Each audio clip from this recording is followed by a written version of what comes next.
aku suka gila lah. Ini chainsaw 12 inci guys. Korang akan dapat full set macam ni.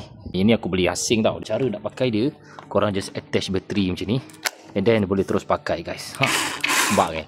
Memang mantap kan? Nampak? Pakai bateri je. Ni bateri dia 1588V Phantom. Yang ni memang korang akan dapat sekali. Korang akan dapat juga dengan satu lagi bateri, and then dia punya charger, toolkit untuk cabut pasang mata ni. Bag ni korang akan dapat sekali. Tapi untuk guna bag ni korang kena dismantle lah chainsaw ni, baru boleh masuk bag. Tapi kalau macam aku kan, aku tak dismantle. Cover dia aku pakai sarung yang macam ni. Kalau korang nak, aku boleh letak link dekat bag kuning bawah ni. Memang mantap guys. Dia safety lock kat sini, kau tak boleh tekan. Ni safety lock dia. And then untuk simpan, korang kena cabut lah bateri ni. So dia takkan bergerak. Nampak?